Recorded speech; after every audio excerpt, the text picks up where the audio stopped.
Les gens qui me demandent de le Nkamba, on peut dire que c'est moitié des kimbanguistes, moitié des non-kimbanguistes. Les kimbanguistes, ce sont les chrétiens ou les non-chrétiens? Non, les kimbanguistes sont chrétiens.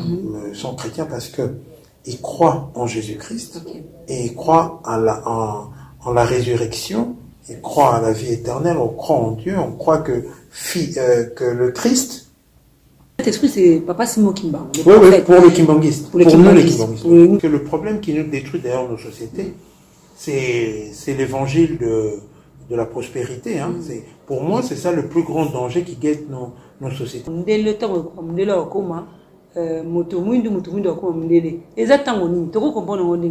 Et là, sur plusieurs volets. Voilà. Pour moi, le premier volet à l'Ikamboyo, voilà, chers amis téléspectateurs, merci pour votre fidélité. Bonjour, bonsoir, ça dépend à l'heure où vous nous suivez. C'est avec un grand plaisir que nous sommes là pour vous présenter cette émission. Et aujourd'hui, nous avons un invité spécial. C'est l'un des représentants de l'église kimbanguiste, Mokoto, qui est avec nous. Nous allons s'entretenir avec lui, parler de leur église, nous faire comprendre exactement en fait, leur vision. C'est quand même important. Voilà. Bonjour Papa Christophe. Bonjour maman. C'est avec un grand plaisir de vous recevoir dans cette émission. Quand même que c'est la première fois. C'est un honneur pour nous. Il y a pas mal de gens qui vous connaissent. Il y a ceux-là aussi qui ne vous connaissent pas. C'est quand même important que vous puissiez aussi quand même vous présenter aussi. Alors, il y a large quand même. Je m'appelle Papa Christophe Kisorokele Tusimbana. Je suis le fils de Papa Kisorokele Charles, le premier fils de Papa Simon Kimbangu. Je suis président de la fondation qui porte le nom de Papa, la fondation Charles Kisorokele. En même temps, je suis aussi chef spirituel adjoint de l'église kimbanguiste, à part d'autres choses hein, dans lesquelles nous travaillons. En tout cas, en gros, c'est ça ma présentation. Voilà, c'est ça la présentation. Je crois que les gens qui nous suivent vont quand même prêter leur attention pour essayer un peu de comprendre exactement ce que vous allez nous dire. Vous êtes vice-président, vice-représentant de l'église kimbanguiste. Vous êtes fils aîné de Papa Kisorokele. Non, pas fils aîné, nous sommes parmi les derniers. Parmi les derniers.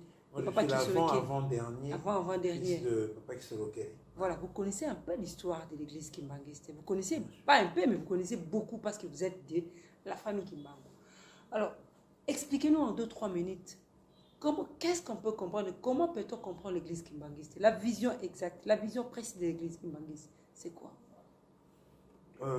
L'église kimbanguiste, c'est une église qui est née suite au mouvement d'éveil spirituel, politique, social qu'avait suscité Papa Simon Kimbangu en 1921.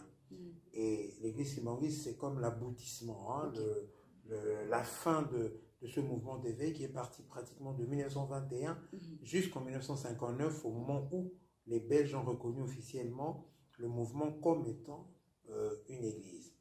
Donc, l'église kimbanguiste, et on peut dire l'église kimbanguiste est née ou a été fondée le 6 avril 1921. Là, on fait allusion pas à la reconnaissance officielle, mais à la naissance du mouvement, hein, le mouvement d'éveil. Voilà. Et l'église kimbanguiste a été dirigée, enfin le mouvement de Papa Simon Kimbangu a duré pratiquement 5 mois, du mois d'avril jusqu'au mois de septembre, 6 mois à peu près. Et par après, il a été arrêté, il a été jugé, il a été condamné à mort, condamnation à mort qui a été changée en une sentence de perpétuité, et il a été déporté, il a été emprisonné à Lubumbashi, au Katanga, où il a passé 30 années de prison. Il a eu 3 enfants, Papa Kisorokele, Papa Dialungana, Papa Diangenda, et c'est eux qui ont dirigé l'église jusqu'au départ du dernier, qui était Papa Dialungana, en 2001. Et c'est à ce moment-là que les petits-enfants ont pris la relève de la gestion de l'église. Ah, d'accord, ça c'est très bien. Mais le mouvement n'a duré que 6 mois. Et dans ces 6 mois que le mouvement a duré, il y a eu pas mal de miracles, il y a eu pas mal de choses. Parlez-nous un peu du parcours de ces grands hommes de Dieu, Kimbangu Simon. Non, c'est vrai que le mouvement a duré 6 mois, mais les messages que Papa Simon Kimbangu a donnés ont jeté les bases, les bases de l'émancipation même du Congo, l'émancipation de l'Afrique, parce que nous parlons de 1921. La puissance de ce mouvement, tient au fait que Papa Simon Kimbangu a su restaurer l'espoir au sein des populations, noires particulièrement, parce que nous n'avons pas d'espoir. On avait perdu cette capacité d'espérer, parce que nous étions sous la colonisation. C'était une colonisation qui n'était pas tendre, elle était dure. Alors, nous avons subi la colonisation, et avec le message, avec l'avènement du mouvement kimbanguiste, c'est l'espoir qui nous a été redonné que on pouvait aussi nous-mêmes reprendre le contrôle de nos vies, gérer notre pays, gérer nos destins. C'est ce que le mouvement kimbanguiste a apporté de plus impressionnant, de plus fort. Maintenant, en 6 mois, comme on l'a dit, en 6 mois, le mouvement a eu l'opportunité de se développer grâce à la colonisation, en fait, grâce aux colons belges. Parce que qu'est-ce qu'ils ont fait? Quand ils ont remarqué qu'en l'espace de 6 mois, il y a beaucoup de gens qui ont commencé à venir en Kamba pour se faire soigner, pour bénéficier de l'enseignement et tout, ils se sont dit que pour casser le mouvement, ils devaient déporter les gens, les enlever d'un Kamba et les disperser partout pour qu'on ne parle plus de ce mouvement. Voilà. Mais ça a eu l'effet contraire. Ils ont envoyé des relégués pratiquement à travers tout le pays. Ils les ont envoyés à travers tout le pays. Et ce sont ces relégués-là qui ont enseigné le kimbanguisme aux populations qu'ils ont trouvées là. Et c'est comme ça que l'église kimbanguiste a pris de l'expansion.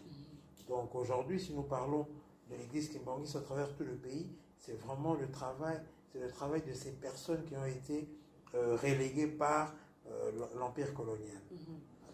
Voilà, ça c'est très bien. Mais quand on parle d'église kimbanguiste, on parle aussi de Mayankamba.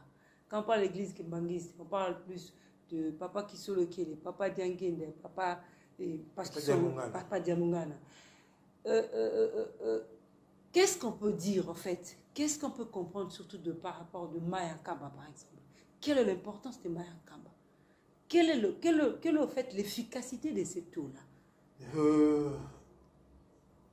Ce que nous appelons Mayankamba, ou bien l'eau bénite, voilà. C'est une petite source d'eau qui prend naissance dans une source et puis qui coule le long de le vallée entre le village de Kamba et Gobekichuk. Et quand les gens venaient en Kamba pour se faire guérir, alors qu'est-ce qui se passait? Les Papa Simon Kimbangu leur imposait les mains, ils guérissaient et ils les envoyaient se nettoyer. Donc Papa se nettoyer, se laver, se purifier dans cette eau-là. Mais Papa Simon Kimbangu au préalable avait béni cette eau-là. Il avait dit que je bénis cette eau et tout à partir de là. C'est de là où on tire toute la puissance de cette eau-là. Et à chaque fois que quelqu'un était malade, on l'envoyait là-bas. Après guérison, on l'envoyait là-bas. Et c'est une tradition qui a continué comme ça. Quand les gens avaient des problèmes, on allait là-bas, on se lavait et on trouvait des solutions. Et jusqu'à aujourd'hui, la tradition continue? Oui, bien sûr. Les gens vont en Kamba. Nous, on utilise l'eau de Kamba, soit quand on est malade, quand on veut une solution, on boit un peu, on se met un peu. Et l'eau de Kamba peut exercer. Mais si vous me demandez à propos de l'efficacité, je ne peux pas vous dire que l'eau de Kamba est à 100% efficace parce que ça dépend de la personne qui l'utilise, dans quel esprit. Dans quel esprit. Donc, pour moi, l'eau de Kamba peut être une solution pour mes problèmes. Pour mes problèmes, que ce soit pour purifier mon espace vital, que ce soit pour moi-même, j'utilise cette eau-là et elle est efficace. Maintenant, pour d'autres personnes... Tout le monde peut en profiter aussi. Même s'ils ne sont pas de même foi avec non, au contraire. D'ailleurs, je pense même qu'aujourd'hui, les gens qui demandent de l'eau de Kamba à nous, même à moi personnellement, par exemple, les gens qui me demandent de l'eau de Kamba, on peut dire que c'est moitié des kimbanguistes, moitié des non-kimbanguistes. Okay. Donc c'est vraiment 50-50. Donc pourquoi? Parce que il y a un aura, il y a une histoire autour de cette eau-là qui fait que les gens s'en intéressent et les gens viennent, ils prennent, ils partent. Quand ça se termine, il revient, il prend encore. Donc ça veut dire que c'est efficace. Il y a même des gens qui m'en demandent, même aux États-Unis, en dehors du pays. Et vous envoyez aussi pour eux? Oui, si il y a un moyen, je trouve quelqu'un qui part, bah, je peux donner, je donne. Et quand ça se termine, ils en demandent encore. Donc, ça prouve à suffisance qu'ils tirent un bénéfice dans leur démarche. Et c'est une tradition à l'église kimbanguiste de marcher pieds nus comme ça?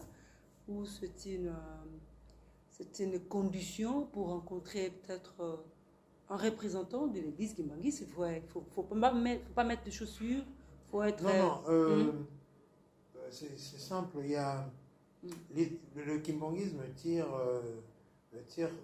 en fait certaines de ces traditions de la Bible aussi.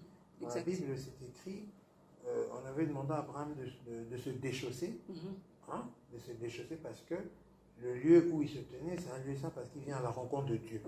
Alors nous, simplement, dans la tradition kimbanguiste, on dit, là où on va chercher Dieu, on se déchausse. Mais ce n'est pas simplement, il n'y a pas que la tradition kimbanguiste. Chez les musulmans, ils n'entrent pas avec les chaussures. Très bien. Voilà, donc ça fait partie de notre histoire, c'est notre tradition. Là où on considère que c'est un lieu saint, nous déchaussons. Ok, ça c'est très bien. Ce n'est pas spirituel d'être spirituel. Pur spirituellement. Non. Se déchausser aussi, c'est une façon, de toutes les façons, se déchausser, c'est une façon aussi de s'humilier devant Dieu. On enlève même nos bijoux, nos montres, on les laisse de côté. C'est pour venir en toute simplicité rencontrer Dieu, à la rencontre de Dieu. Maintenant, si vous me demandez si c'est suffisant pour être propre, pour être pur, je dirais peut-être c'est pas suffisant, mais bon, c'est ce que l'homme, l'être humain, peut faire, peut essayer de faire pour se rendre propre.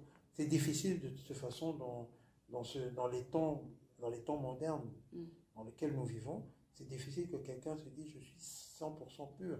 Parce que ce soit par l'écoute, par l'oreille, que ce soit par nos regards, nos yeux, on peut même par le nez, par l'odorat, tous nos sens sont en éveil et sont sollicités dans ce monde. Et à cause de ces sens-là, nous pouvons pécher même par inadvertance, par erreur. Donc on ne peut pas dire qu'on est pur. Mais la démarche la plus importante, justement, c'est que tu veux rencontrer Dieu et tu te déchausses, tu te démunis de tout. Donc tu commences déjà à faire une démarche pour aller vers Dieu. Je pense que c'est plutôt cet aspect-là qui est plus important. Est-ce que les kimbanguistes sont les chrétiens ou les non-chrétiens? Non, les kimbanguistes sont chrétiens. Ils sont chrétiens parce qu'ils croient en Jésus-Christ et ils croient en la résurrection, ils croient à la vie éternelle, on croit en Dieu, on croit que le Christ... Vous croyez à la résurrection? Bien sûr.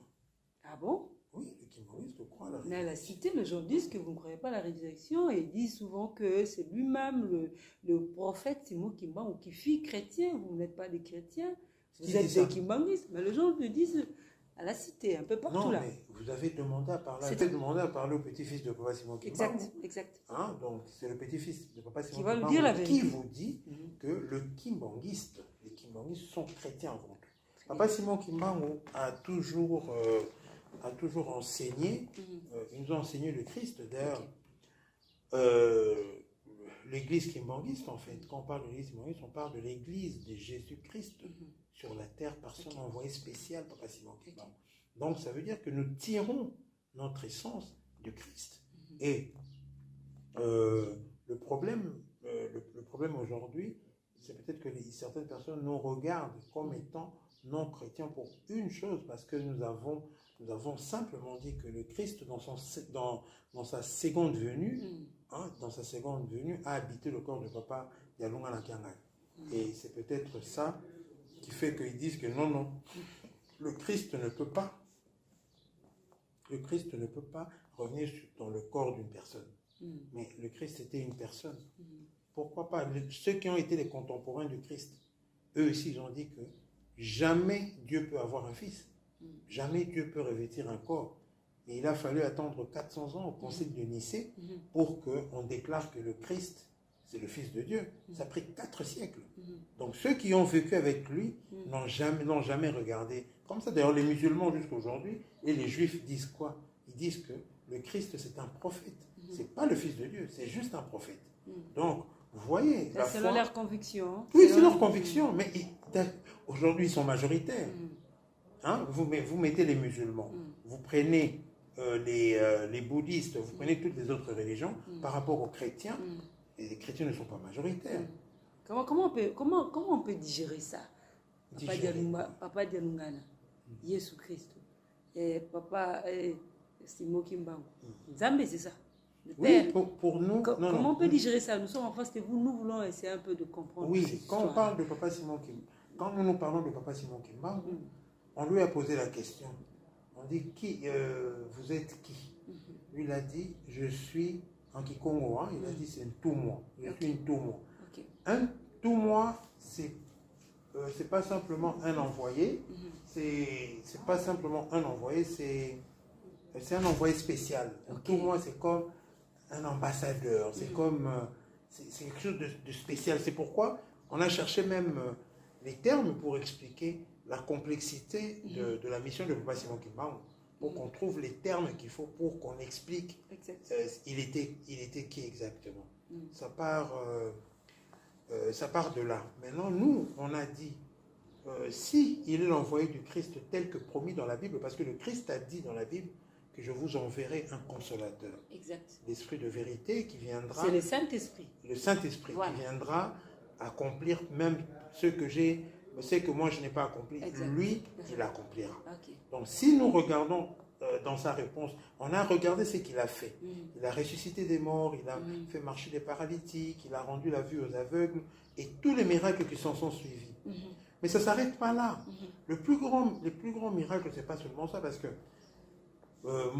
une expérience personnelle en était que vous nous donnez les codes pour décoder les messages de Papa Simon Kimbangu. L'esprit, c'est Papa Simon Kimbangu. Oui, pour le Kimbanguiste. Pour nous, les Kimbanguistes. Pour vous, les Kimbanguistes. Et alors, Papa Dialungana. Justement, nous atterrissons. Maintenant, le Papa Dialungana, on dit le Christ, dans sa première venue, avait promis qu'il allait revenir. Qu'il allait revenir. Et pour nous, on a regardé Papa Simon Kimbangu, on a regardé le territoire même, là où l'histoire se passe, en RDC. Parce que tout est prophétique, tout est dans la Bible. C'est une petite émission, on n'aura pas le temps de... Je crois que prochainement... Je ne peux pas développer en profondeur ce que je suis en train de vous dire. Mais vous dites seulement par rapport... Mais l'histoire, oui. L'histoire spirituelle du Congo, elle est particulière. Et cette histoire-là est vraiment remplie de anecdotes, et remplie de mythes. Par exemple, Papa Simon Kimbangu. La naissance de Papa Simon Kimbangu a été prophétisée par Kimpavita. Kimpavita qui était en Banza-Congo, l'actuel Angola. Elle a prophétisé l'arrivée de... La femme qui a été brûlée, celle-là. Celle qui a été brûlée. D'ailleurs, on a donné son nom à un avion ici, parmi le président de la cité. Le président Kabila, qui a dit que nous étions tous des descendants de Kimpavita, de Papa Simon Kimbangu. Donc, Kimpavita, on parle de l'an 1400, mais elle parlait déjà de Papa Simon Kimbangu. Elle a parlé de Papa Simon Kimbangu, elle a prophétisé sur Papa Simon Kimbangu, même que dans l'imaginaire collectif, dans l'ancien royaume du Congo, le nom de Kimbangu était utilisé justement comme le nom qu'on invoquait pour ressusciter les morts-nés. Si un bébé meurt avant sa naissance. Mais bien sûr, nous parlons même avant Kimpavita. C'est pourquoi Kimpavita encore est arrivé. Elle a prophétisé sur Papa Simon Kimbangu. Et après, nous avons vu ce qui a suivi. Le lieu de naissance de Papa Simon Kimbangu, le début du mouvement, l'empire colonial, tout ça est écrit. Merci. Mais quand on voit Papa Diangenda, Papa Kisulokile, Papa Dialungana, on connaît bien que Papa Dialungana, Yesu. Papa Diangenda Zanani. Maintenant, l'histoire de Papa, parce que là maintenant c'est une histoire de foi. Très bien. C'est une histoire de foi, c'est une histoire de croyance. nous, on croit fondamentalement que si on peut retrouver les traces du Christ en Papa Dialungana, en Papa Dialungana, et que Papa Dialungana nous a dit que son père, Papa Simon Kimbangu, avait dit à sa famille, à l'Assemblée, il avait dit que je vais renaître en 1918. Il a dit ça aux anciens. Alors, Papa Dianguène est né en 1918, on dit, bon, c'est la continuité. Et quand on retrouve les deux personnages en deux, et eux nous disent qu'ils sont tous un et une seule personne, on remonte à Papa Kisorokele et l'histoire continue. Donc, en fait, ça c'est la foi, c'est la croyance kimbanguiste. Mais on parle de christologie. Quand nous parlons de christologie, du christianisme, donc ça veut dire que rattaché au Christ, que Papa Dialungana soit soit l'émanation du Christ, du Christ qu'on lit dans la Bible, le Christ que nous vénérons. Si Papa Dialungana est l'émanation de ce Christ-là, donc on ne peut pas nous traiter de non-chrétiens parce que nous croyons à ce Christ-là. Nous disons que voilà, ce Christ-là, il s'est remanifesté, ou bien il s'est manifesté de nouveau à travers Papa Dialungana. Qui peut dire que Dieu n'a pas le droit de se manifester à travers un autre? Parce que le Christ dont nous parlons aujourd'hui, le Christ de l'Ancien Testament et du Nouveau Testament, ce Christ-là, c'était un être humain. Vous voyez, c'est un Dieu dans l'homme. Ah, voilà, c'est un être humain. En regardant comme ça, c'est un être humain. Voilà. Et d'ailleurs, c'est pourquoi on a dit que c'est impossible qu'un être humain soit le fils de Dieu. C'est ce qu'ils ont dit. Et pourtant, ils s'étaient trompés complètement. Exactement. Il a fallu 4 siècles pour qu'on vienne reconnaître que, voilà, c'était ça le Christ quand il est venu. D'ailleurs, les Juifs, quand nous parlent, parce que l'histoire du Christ tient des Juifs aussi. Voilà. Exactement. Nous partons des Juifs. Maintenant, les Juifs, ils sont sortis d'Égypte, ils ont reçu la loi. Les tables de loi que Dieu leur a données, les 10 commandements. Ils ont reçu les 10 commandements et après, pendant leur traversée du désert, les 10 commandements qu'ils avaient reçus s'est transformé en 630 lois. Donc ils ont rajouté des trucs. Le Christ est venu, il est venu pour sublimer les Juifs, la religion juive. Parce que quand il est venu, on lui a demandé quelle est la loi la plus... quelles sont les règles? Il a parlé de l'amour. Il a juste dit, il a résumé le tout en deux lois. Il a dit, aime Dieu plus que tout, et puis aime ton prochain comme tu t'aimes toi-même. Voilà. Mais vous parlez de Mibek aussi, c'est ça? Non, Mibek, nous on parle de Bolingo, Mibek comme ça, là, donc Bolingo, quand on parle de Bolingo, donc l'amour, c'est l'amour du prochain justement, le respect, la compréhension, le partage, le communautarisme, c'est vraiment ce sens-là élevé de l'être humain, le respect de l'autre. Ça, c'est l'amour. Et la loi, c'est la loi, mais justement, quand on dit aime ton Dieu plus que tout, et aime-toi, c'est ça, ça c'est la loi.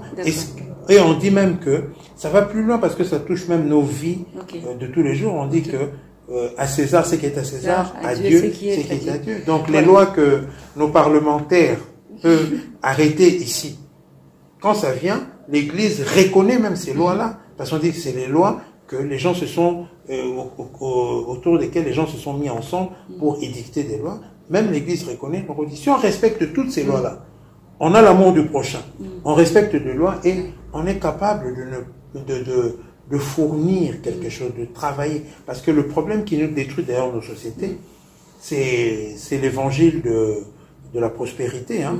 Pour moi, c'est ça le plus grand danger qui guette nos sociétés. Pourquoi? L'évangile de la prospérité nous renvoie... Ce n'est pas idem avec ce qu'on appelle Tinsani, je crois. Non, c'est pas pareil. L'évangile de la prospérité nous renvoie à la logique de Chancellor Copam. Donc, ça veut dire que tu viens, tu pries, et puis tu as de l'argent, on te bénit pour que tu aies de l'argent. Or, nous, ce qu'on nous a transmis comme enseignement, c'est l'évangile du travail. On dit que tu viens pour prendre la bénédiction que tu vas utiliser dans ton travail pour que ton travail puisse monter. C'est ça la différence de ces deux notions. Le Ntinsani, justement, ça c'est l'expression la plus puissante, l'expression la plus puissante du travail. Pourquoi? Parce qu'il y a des gens qui se collectent, ils mettent de l'argent ensemble pour réaliser des projets. Parce que c'est ça le Quand ils mettent de l'argent comme ça dans une église, peut-être pour réaliser par exemple quel projet? Bon, je vais vous donner un exemple tout simple, parce que ça vient d'arriver il n'y a pas longtemps. Nous avons un centre de développement au niveau du plateau de Batéké, et nous sommes en train de construire, de mettre des infrastructures pour aider les populations locales à se développer, que ce soit dans l'agriculture, que ce soit dans les services.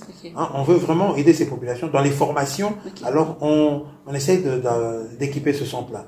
Mais le centre dépend d'un village, d'une petite cité à côté. C'est une cité administrative qu'on appelle Kimpet. Et dans cette cité administrative-là, nous avons remarqué que les bureaux de l'État étaient vraiment dans un état délabré. C'était pas digne. C'était pas digne. On respectait même pas le policier. Alors nous, on a dit, on doit essayer de rendre un peu de dignité à l'État dans cette. Qu'est-ce qu'on a fait? On s'est collecté, on a mis de l'argent ensemble et puis on est parti. On a demandé la pension. On a rasé tous les bureaux. On a reconstruit des bâtiments tout neufs que nous avons équipés. Nous avons mis des meubles, des bureaux et tout, vraiment moderne. On a même fait des centres, des salles d'attente. Et là même, on a inauguré. Mais maintenant là, la Fondation Charles est en train de se préparer pour aller équiper en électricité. Voilà, très bien. Donc les panneaux solaires et tout. Ben, c'est ça le résultat. Maintenant, là. C'est l'église qui m'a dit. C'est l'église, tu conseilles la même l'État. Vraiment. Tu as cet exemple, oui, c'est un bel exemple qu'on peut suivre. Papa Christophe, tout le monde peut se potochiter, hein. Tu vois, vous avez un moulin, on peut pas sima, pour m'avoir, ma moselle est tellement profond. Tant que, prophétie, papa, Mosakoli, Simo qui m'a envoyé mon délai, tant que mon délai au coma, mutumundu kwa mndele eza tango nini toko comprendre ngo ndenge nini bon eza sur sur plusieurs volets. Voilà, pour moi le premier volet ya likambo yo ezali o biso to komona na miso na biso komona nini. Voilà, et komona ete ndenge to beti sur l'empire colonial bakangi papa Simon Kimbangu batindi en déportation a sali 30 ans de prison. Va déporter plus de 37 000 familles. Pandi bango à travers une grande déportation. On les a mindele bazali ko konzabiso. Tout moni même mundela yi tango ayeboe ayeko tuna batu bafute ki pakute. Api bana bafute pakute batangi batu babi mi epe bemba mutu akufi afute ki pakute. Webi respect opesa kana bembe. Vraiment. Mundela na lobi allez bobeta ebembe film. Oui. Ba beti ebembe fumbe puis esi estamba so beta abi lokola mboka mboye ko futa pa kwa bakangi mboka mobimba azwa muto ebembe wana abeta ngo coup de pied roulette na trop basa ikomba kunda donc sans se abwaka bongo albi bozipa bazipi les apprendre on va qu'est-ce qui se passait. OK, mais papa tango albi na biso que bobanga te mboko eza ya biso mundela okoma mutu mwini. Tout le monde dit que les loyaux, tous en a président, il y a Bisso, Félix, son excellence Félix Antoine Tshisekedi. Il y a président, le président Kabila, ni Bamobutu, Bamobutu, tout le monde le rôle à Bisso. Exact. Donc, par l'exi que, Bam Kalabono, et Mindel, Banotam Sabiso, les lots, Batoumoun, Batam Sabiso, ministre, Batoumoun, chef Annie, Batoumoun, territorial, Batoumoun, Bisso, et ça entre Bisso. Mais à l'époque, on a 1921, Moutoumokota, Koké, Kokanisa, Mokomsuke, Mundela, Kolonga, Moutoumouin, Loaza. Impossible. Très bien. Je crois que Balani va comprendre déjà, quand même, mes messages là, pour tous ceux qui savent, papa, Christophe, tous autant, Bélété, prochainement, tous autant, Moulaï, tous les gars, exactement manifestation za raso eza église kimangiste mokile ningalaka tozune ti date ya naissance to pe aliwa ba moko ya papa les arabes na embouteillage terrible, hein? Est-ce que le lengo ne fait qu'à la libérer éternellement tout le monde les lobes marche défiler zo salam parce que tamba peut-être liwa ya mututel ya papa tel liwa ya mututel liwa ya Yesu papa de lunga liwa ya papa dengue. Alors toutes ces histoires là ba tradition wana to ba tradition coutume et tikali libéla bongo. Vous allez bon, événement sur événement, organisation minée sur organisation minée.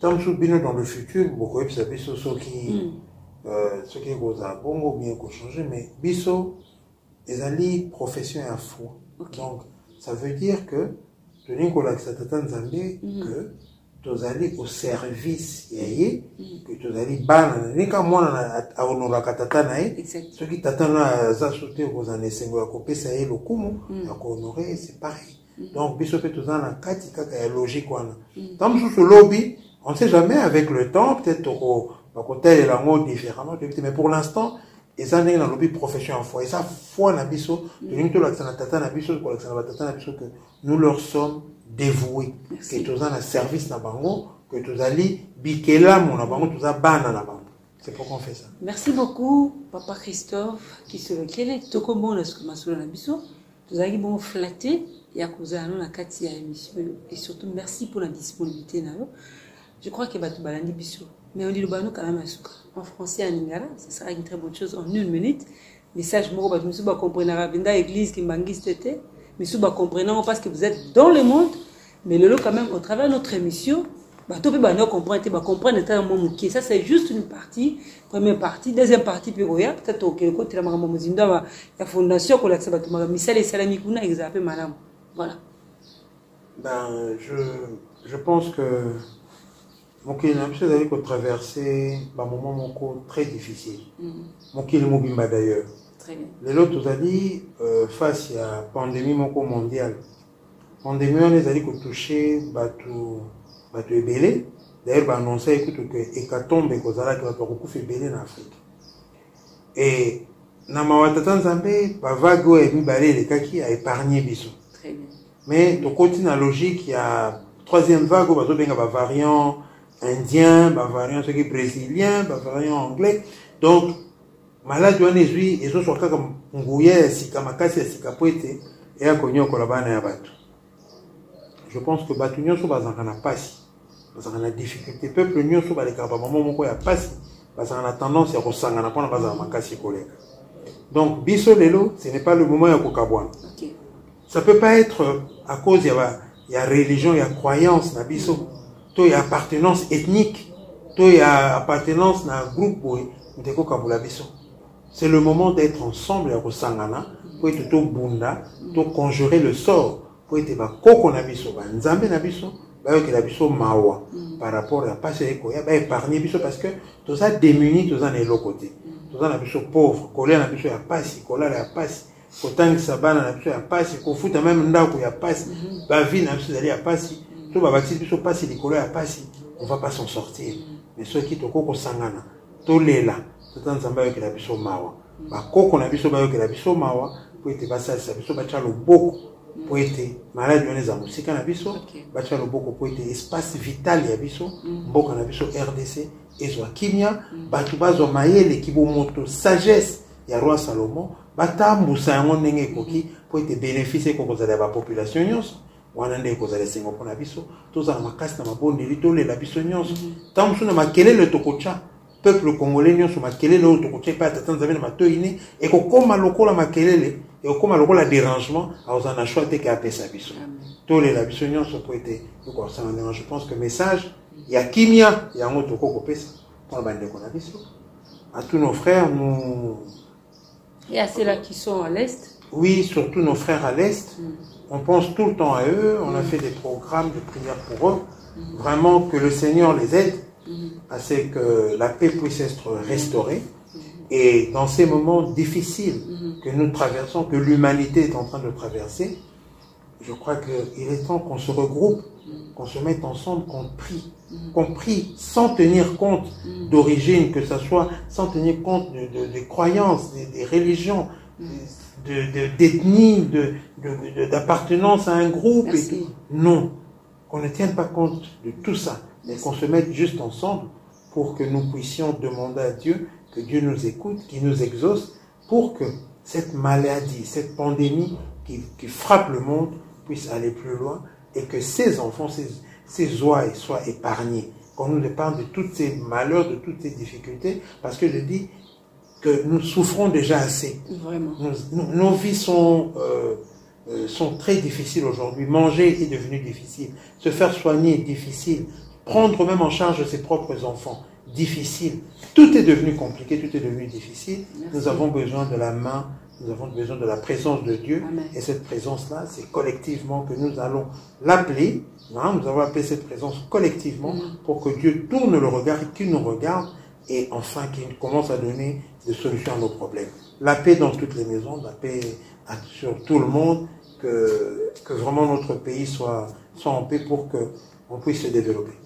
Papa Christophe Kisolokele, na émission de Bissot, tous avec bon espoir, tout sur le kitoko, vous comprendre quand même, dans mon poussé vision, un message précis. Papa, c'est moi qui m'a auto église qui m'anguiste. Rosongila Papa Christophe prochainement. Merci Nabino Bolandi du début à la fin. Merci à toi, Shekina Ipoué. Merci à la réalisation. Je vous dis au revoir, portez-vous bien. Bon type de programme sur votre chaîne.